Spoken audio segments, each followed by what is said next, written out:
Welcome into the A-List podcast. I'm Kwani Lunis, joined by Gary Washburn and A. Sherrod Blakely. Hello, welcome to my podcast.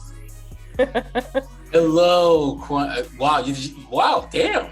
Mm-hmm. Going back for the All-Star break and Kwani owned every damn thing. Wow, okay. Wow. It's going to be that kind of end stretch run, huh? Okay. I just finished celebrating a week full of birthday festivities, so I'm really feeling myself right now. We'll bring it back to Earth, Kwani. Don't worry, we got you. Good. Well, I'll take it. But actually, we're gonna quickly go back to the NBA All-Star break, like you mentioned, because I distinctly remember someone saying that the expectation for the Celtics was just to stay healthy and that Tatum would not be the MVP of the All-Star game. And lo and behold, Tatum must have been listening to this podcast because he was the Kobe Bryant MVP of the All-Star game for 2023. So, Sherrod, how do you react to that? You know what?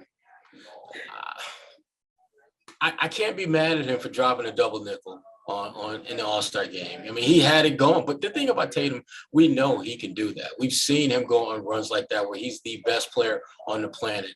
So it's not surprising that he did it. But to me, again, I just think All-Star games, when you're in the position the Celtics are, so close to being in a position to win a championship, I'm trying to do anything and everything to avoid injuries at all costs. And, again, he had it going early, which is great. I think if he would have gotten off to a slower start, they probably wouldn't have played him as much as he did. But, give him props. I mean, he handled his business. He got the Kobe Bryant Award, which is something that means a lot to him. But now let's just put that behind us and get focused on what really matters, which is getting your teams into the playoffs and getting them in position to win a title. That's what matters now. Yeah, I thought Tatum was outstanding. I mean, people are criticizing the All-Star game and saying obviously there's no defense, but, to score 55 points in that, if it was so easy, everybody would have done it. So the way I look at it is that, he went after it. He got it. He was, scoring with easy dunks at first, and all of a sudden in the third quarter, his three ball started going down, and we all seen Jayson what he can do when that three is going down. And then he started chasing records, and people were telling him, hey man, you're close to Anthony Davis's point record of 52. And I was at that game with 52, and Davis was doing the same thing. He was putting in that work, hitting threes, scoring at the rim. He was doing everything. So you got to, people are not going to, down the road in 30 years from now say, oh, there's no defense played in the game. The record's going to count until somebody breaks it. So I think that was good for Tatum's, so image brand. I mean, it was a great day for him. He premiered the Tatum ones. His shoe, his son was there. And I think this is the first time, as we talked about in the last podcast, that his son was really able to take in all the, All-Star festivities. I mean, I was watching Deuce the practice. Deuce was getting shots up. Deuce was playing with the Heat mascot. The Heat mascot. The kid is an all-star. Grabbing on the rim, doing reverse dunks. Yeah, the Heat and the Hawk mascots. Where he was playing with them. He was playing with other sons of a lot of the other players that brought their sons to practice. So I'm sure it was a really fulfilling weekend for Jayson because his son is starting to get old enough to appreciate and kind of remember this stuff. And then for old man Jayson, 24 years old, to drop 55 points, I think obviously he'll go down in Celtics history. He's going down as one of the all-time greats. But as Sherrod said, I'm sure he headed to Mexico or Turks and Caicos or whatever, Puerto Rico, whatever for 3 days. And now I'm sure those guys are focused on the real task at hand. Mm-hmm. And another shining moment is the fact that Team Giannis beat Team LeBron for the first time since that format change in the All-Star game. Team LeBron was 5-0 at that point. So I'm sure Tatum has that also a little star next to the fact that he was able to break that record. But you talk about staying healthy. Giannis actually, unfortunately, and it could have been worse, of course, but he suffered a sprained ligament in his right wrist. So when you talk about making sure that you're healthy, again, thankfully it wasn't as bad for Giannis, but that's why we don't have defense in all-star games, because the whole point is to make it to the end of the season when it'll really count. But going back to Tatum really quickly, the youngest 4-time all-star in franchise history, in history for obviously the Celtics. What do you think he needs to do as the Celtics make it past this home stretch? You got it, Gary. I'd like this. He was in a little 3-point slump before, so I like to see him get back on track with the 3 ball, and I think that opens up the rest of his game. But I just think it's a tremendous. He's had a tremendous season so far, but I think you want him to stay healthy, you want him to get his rest here and there, but you also want him and Jaylen to both lock in and carry this team to the number 1 seed, and that's going to be important. And so I believe that he just needs to kind of just keep doing what he's doing, and you hope that the rest and also blended in with the 3-point barrage helps him get going from the 3-point line, because he's had kind of a slump, a little bit of a slow rut here, before the All-Star break. But I do think, I expect him to be refreshed and ready to lead this team to the number 1 seed. I think we'll see top 5 Tatum a little bit more down the stretch than we saw the first half of the season. I think he's going to be phenomenal for this team. I think he's going to be dominant, but where I really need to see him step his game up is on the defensive end of the floor.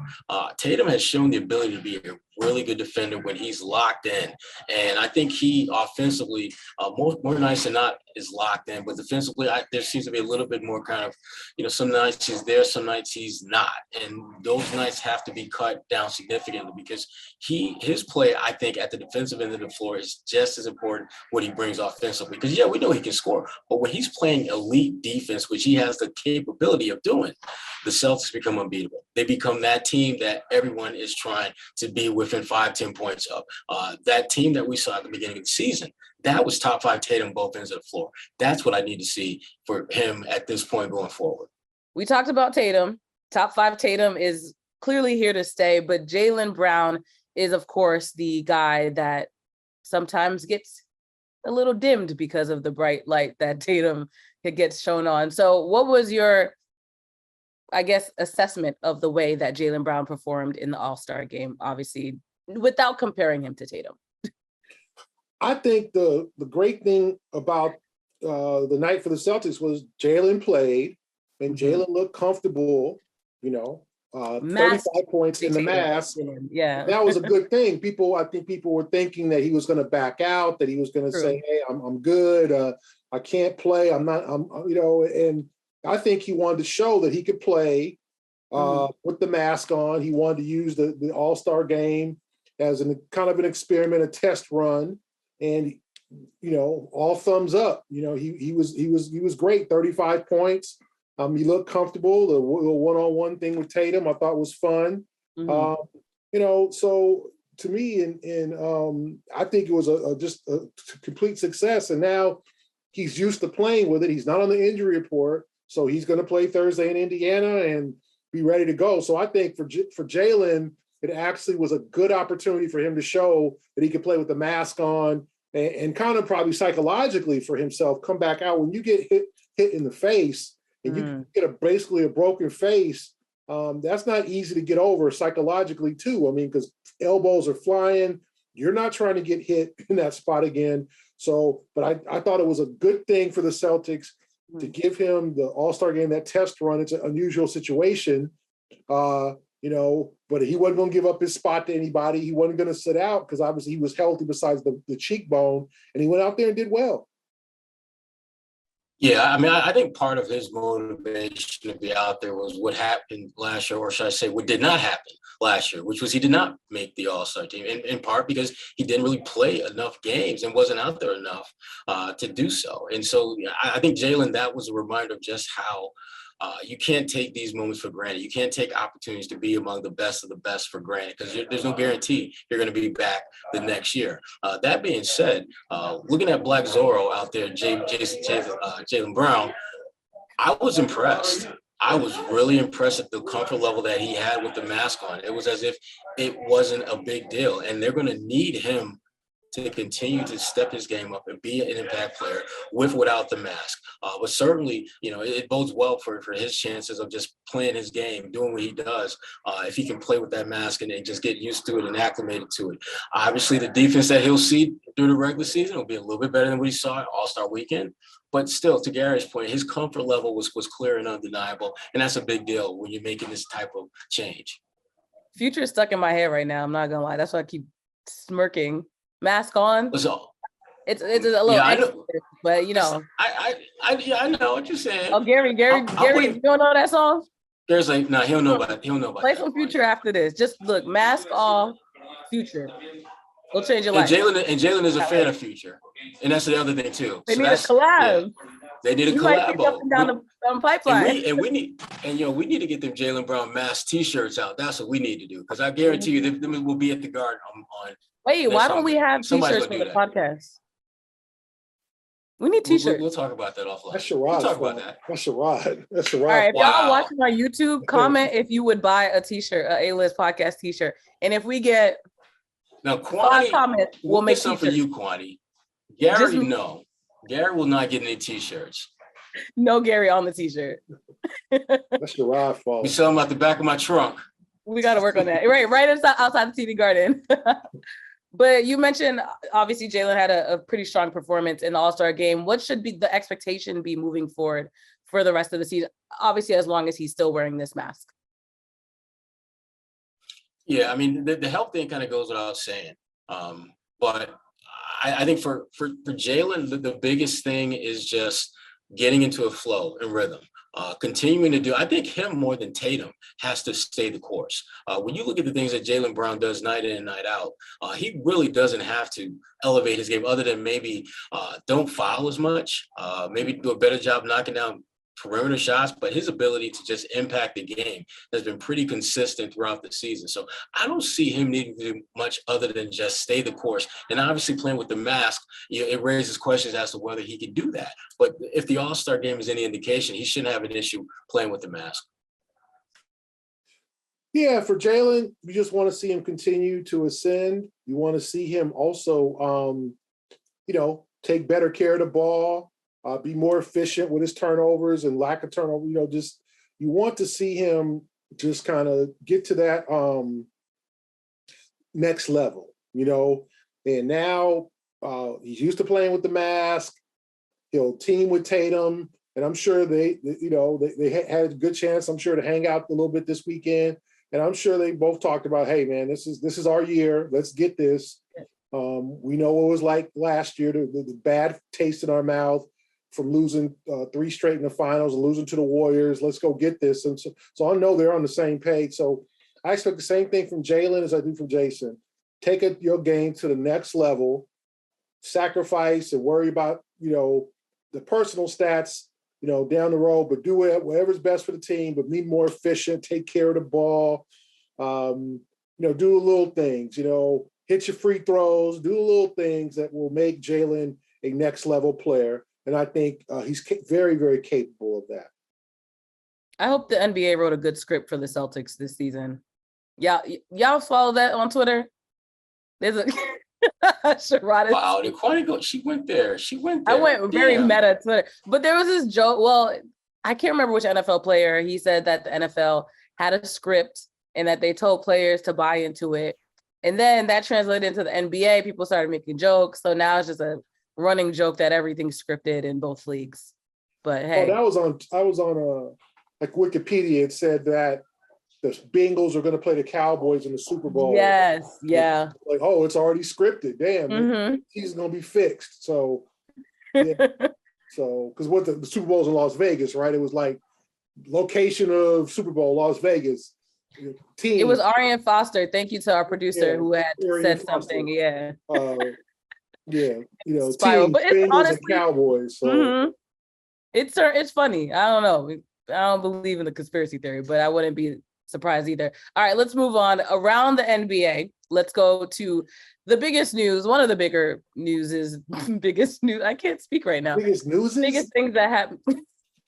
I've had a long day. All right. For those that live in Boston, this is a shameless plug right now. I co-hosted the Hub today. You're not shameless about plugging. No, I'm not. You're not shaming that. At all. Stop. But NBC 10 Boston this morning, I co-hosted our show, and I will be co-hosting again on Thursday if you're listening in time. So that's why I've. What time is the show, Kwani? Tell them the time, Kwani. 11:30 a.m. Or it 11:30. re-airs at 10 a.m. on NECN. So if you live in New England, you could watch it anywhere. Okay. Boom.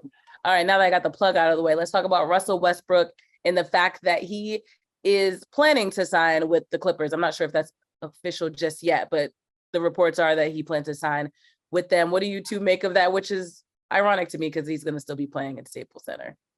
Oh, cryptocurrency.com, whatever. Crypto. It's still Staples in my heart.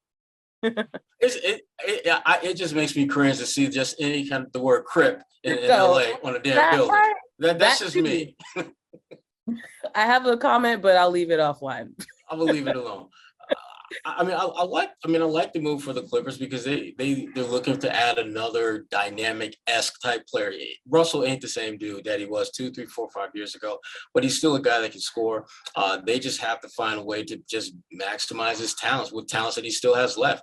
The Lakers was a bad fit because they needed someone at that position who could actually knock down perimeter shots. They didn't necessarily need a guy that can score. The Clippers could use a guy that can just get buckets. And Russell, even at this point in his career, he still has the ability to get to the rim and finish. It's just that's a role that I think is better suited for the Clippers and what they need than the Lakers. So it's a good signing for them. Good for Russell. He's on a good team, competing team. So there's no shame either way in this partnership, this marriage coming together. Yeah, I think it's a good move for the Clippers. I mean, obviously the Clippers are looking they're looking for a floor leader like they had Reggie Jackson and John Wall. Obviously, they got rid of both of them, so obviously that didn't work. They feel like they need a floor leader, a point guard to go to the next level. I think there's nothing, one of the more potent players in the league when he's mad and he got something to prove is Russell Westbrook, right? So I think he'll have something to prove. He's still staying in hometown, right down the hallway from the Lakers locker room. So I think it's a good move as long as Russell stays within Russell. Like there was very much a case of Russell doing a little too much with the Lakers. And I think once he got that out of his system with the Lakers, came off the bench and was able to be more of a distributor, he was more productive, almost putting up triple doubles. And I think, unfortunately, I think Russell takes a lot of bad heat. Like he just takes there's not been a more scrutinized future Hall of Fame player, maybe Dwight Howard, but just more of a scrutinized player that's gonna go to the Hall of Fame in Russell Westbrook. I feel kind of bad for him. He's never been a great shooter, but his shooting has gone down. Like people are like, well, what's the difference between Russ then, Russ 5 years ago? I mean, has he lost a step? I don't really see it. Like I don't think he's probably as fast as he was when he was 23 or whatever, but I just don't see this like super decline. I mean, I see an erratic shooter, right? Like, yeah, Russell, don't shoot those bank shots, don't shoot from three, but I don't see, it's not like he Ben Simmons here. And I just think people really, really have mistreated Russ. And, and you understand, he's making $47 million this year. That's a salary for one of the league's top players. And he's not that top player anymore, but I still wouldn't want to see him go to the basket if I was an opposing team with the veracity and that he goes to the rim with the finish. Like I wouldn't want to see that. Would I want him to shoot a three? Yes. Do I think he was doing too much in LA at times? Yes. But I think you put him in a position where it's like, Russell, just be yourself, bro. You don't need to score. Like Sherrod said, you don't need to hit the jumpers. Give it to Kawhi, give it to Paul, give it to Marcus Morris, give it to the guys who can shoot. You run the show, dive into the paint. If you see an opening, score at the rim, get to the free throw line, you'll be fine. I think that's where it's like the movie Hitch, where Will Smith was telling my man Kevin, the guy from what's the show that he was on, where he was a UPS guy, King of Queens. Yeah. King of Queens guy, how to dance. And he was just like, this is you. Just don't do the don't do the Dougie. Don't do that. Don't do nothing crazy. Just this is you. Stay here. And that's Russell. Russell, this is you. No Dougie. Don't do the snake. Don't start breaking. You know what I'm saying? What's the hottest dance out, Kwani? You would know, like I don't know. I'm not that young anymore. I don't know what they be doing. Don't do that. Don't Don't do the Tootsie Roll. Don't do none of that. All wrong. Okay. Yeah.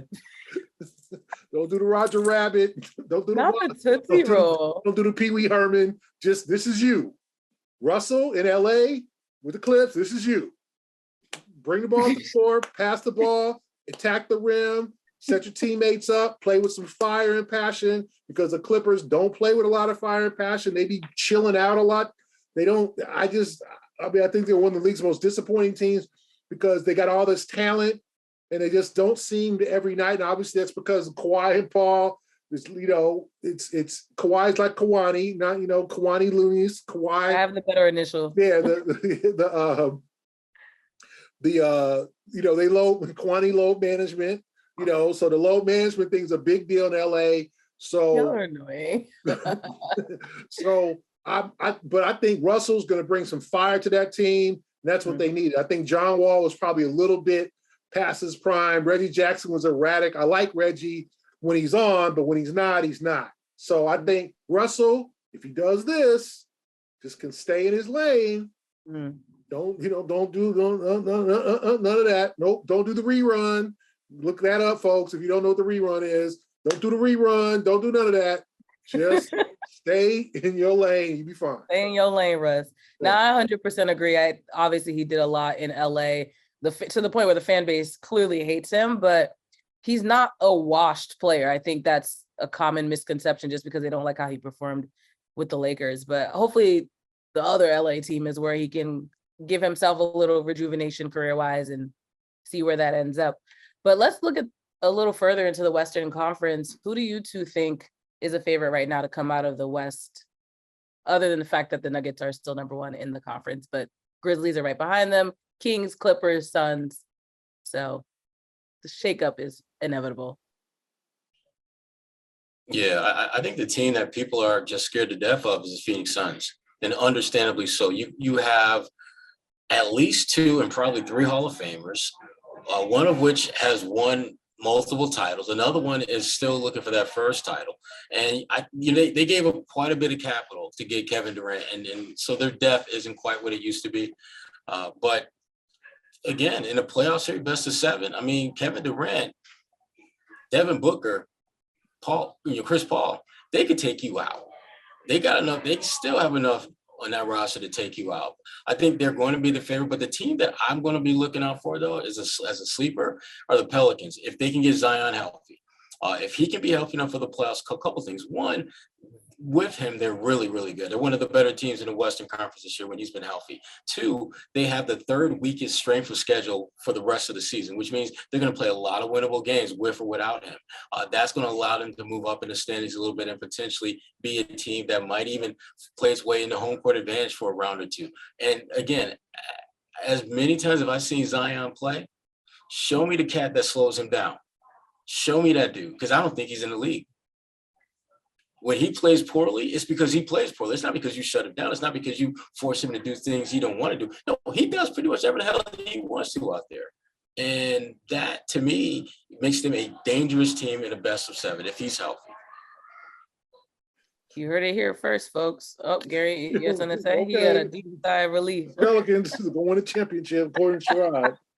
Celtics, Pelicans, mark your books, folks. I know, bring the parade down to New Orleans, another second line parade. Anyway, my goodness, Sherrod, that was out the blue. I hate people. It happens. I feel like the Portland Trailblazers is going to make a run here. Like, okay. The only person who uttered the word championship was your person. I said they would make it. He got New Orleans beating everybody. But okay. If Zion get back, I'm just gonna have to throw my chips in for the Denver Nuggets. And I know that people don't trust Denver, but there ain't nobody. I wonder why. It ain't nobody in the West I trust more. I just don't. Like, okay, do you trust the Memphis Grizzlies? They talk a lot. Denver. They talk a lot, but I want to see some winning. 11-17 on the road. Like, I would like to see Memphis and Boston.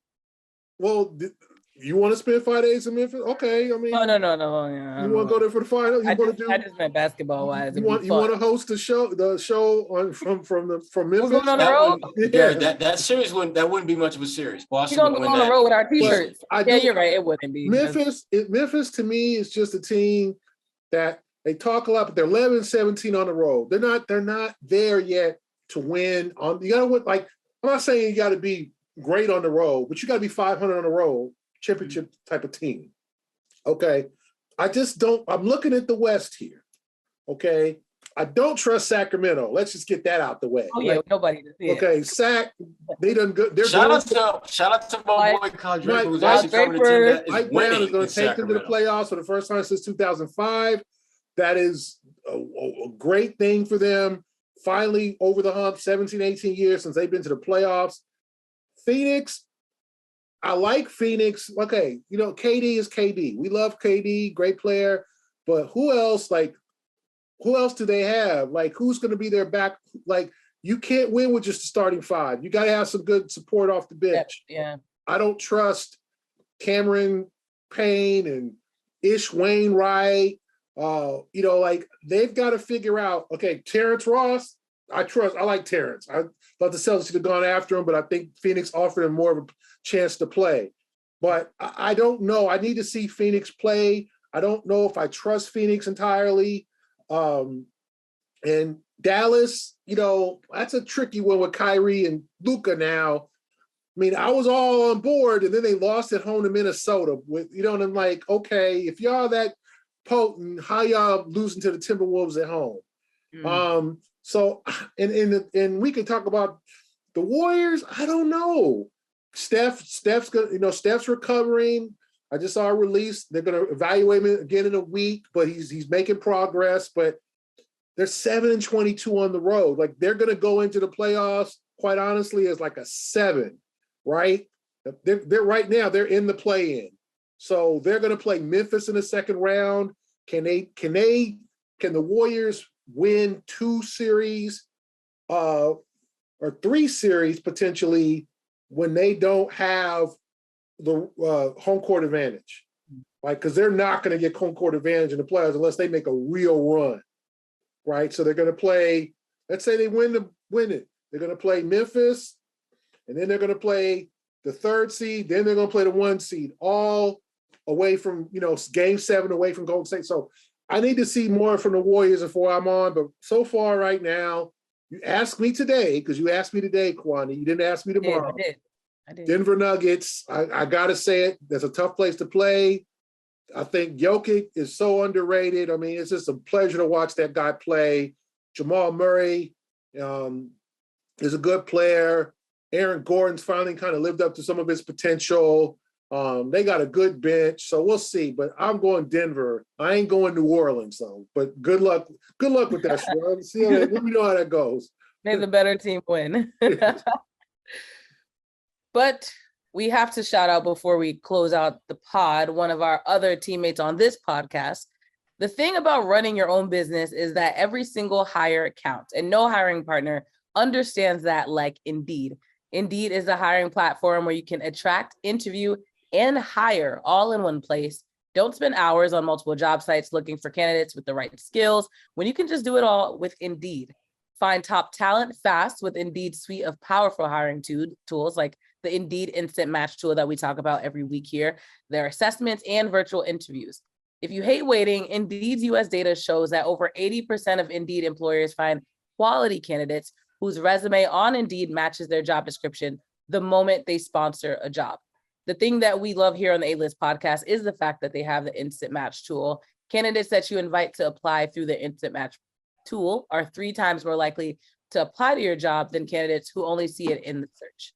With Instant Match, as soon as you sponsor a job post, you'll get a short list of quality candidates, again, keyword quality, whose resumes on Indeed match your job description, and you can invite them to apply right away. Indeed knows that when you're doing everything for your company, you can't afford to overspend on hiring. So you can visit Indeed.com/A-List to start hiring right now. Once again, that's Indeed.com/A-List. Join over 3 million businesses worldwide using Indeed to hire great talent fast. Once again, that's indeed.com/A-list. Terms and conditions apply. Cost per application pricing not available for everyone. Need to hire? You need Indeed. Before we wrap up, what are you two up to for the rest of the weekend? Let the people know, other than making t-shirts for the podcast, of course. We're only gonna make t-shirts for you and me, Kwani, and Ahmed on the background. Shout out to Ahmed in the back. Ahmed, yeah, our producer. Gary gets no t-shirt. Gary does not get a t-shirt. No, just getting back to the flow of things with the Celtics, doing things at BU, just doing. I have a couple of things from Ebony coming down the pipeline in March. I can't get into that right now, but just keeping busy. Keeping busy. You talking about Michael Jordan next? Well, you can't talk about it. I know. Damn. Nah. Sherrod, who are you talking about? We working top secret. Talking to the president. Damn. Sherrod trying to restart the Black Panthers. Oh, man. It's a secret movement. Oh, damn. Sherrod up to some top secret. You know, when the brothers up to some top secret stuff. I hate Gary. Uh-oh. I hate Gary. You can let me know how it goes in the down low. Sherrod got some top secret stuff. You know, Sherrod trying to get the brothers together, brothers and sisters together. Right. Sherrod didn't had enough. I'm leaving. I'm gone. Don't leave. We're not done yet. Sherrod didn't had enough. Damn it. I'm walking off the pod. Ready to go. Are you doing anything, Gary Washburn? I am headed to as Sherrod is, headed to Philadelphia for the weekend and then New York for Monday, and continuing to cover the Celtics. I had a good long conversation with my man Kendrick Perkins the other day, who has a new book out. What's so funny, Sherrod? Why are you laughing at that? Damn, what's so funny? Perk makes me laugh. Anytime I think about Perk, I smile. Amazing guy. Makes me laugh. Bring him on the pod. Yeah. I know he's busy. He got like 20 jobs. I can reach out to his people. Well, you know. Like Sherrod. But so that should be coming soon, and a lot of good stuff. I'm like, I got some secret stuff like Sherrod. It might not be to overthrow the government or nothing like that, like Sherrod trying to do, but oh Lord, it's gonna be some good stuff over the next few months, few weeks. But yeah, just get back on the track. Salt Lake was cool. It was definitely a better one than All-Star than a lot of us expected. Really? In terms of activities, in terms of the people, everything was close. It was on their best behavior. So I was jealous about that. You had Thames and Burna Boy. I'm sorry. Burna Boy, as I tweeted, Burna Boy looked like Jay Crowder. I was like, is that Jay Crowder on stage? Oh, he does actually. He does. I was like, hold up. He does. I thought Jay Crowder's Nigerian now. Back with the is that Jay's son? Burna Boy, can our producer post a picture of Burna Boy next to Jay Crowder please? Pose it right here on our face, please, because I was like, hold on, like Jay Crowder, no, like Jay Crowder, he's a performer. Damn, they got Jay Crowder at halftime. I didn't know he rap. Budget cuts. They had to play a performer. Hey, Jay had a lot of downtime. Jay had a lot of downtime. He pretty good. Put some bars together. Yeah, he did pretty good. But no, I thought it was a good solid All-Star. The game wasn't all that great, but as we know, if you guys watch, the dunk contest was outstanding. Max McClung, I mean, shoot. And I thought, I had heard of him. I knew he had game. I didn't know he was a jumper like that, though. I didn't know he was that athletic. I did not expect that, yeah. Yeah, I seen him, remember him at Georgetown, Texas Tech. I remember him. He's had some 10 days and some two-way contracts, but I did not know he had that many ups. So I thought it was an entertaining dunk contest. 3-point was solid, Dame time. So yeah, it was a good, solid weekend. So I'm looking forward to I think everybody's looking forward to the second half of the season because so many storylines. KD, Westbrook, what happens to the Celtics? Kyrie, do the Lakers make a run? What happens to the Warriors? So will the Clippers come out on top? Yeah, who knows? All these stories. Baseball hasn't started yet. football's finally over. We got a good Super Bowl and all that. So this is basketball's time to, here we go, our producer. Okay, there's Jay Crowder. Y'all will see Jay Crowder on your screen.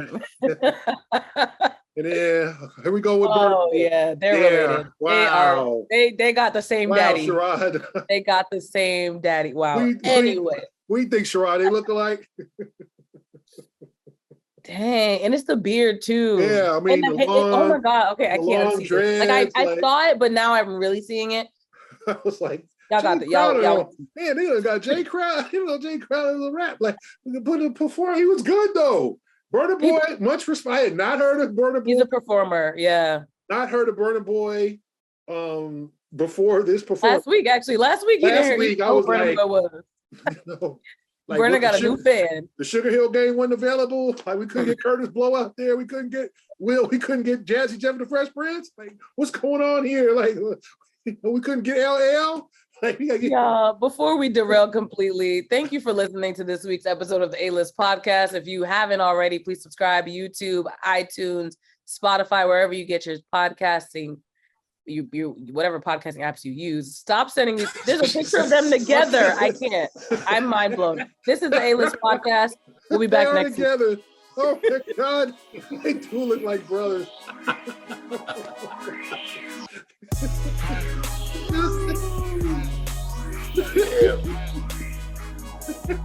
They do look alike.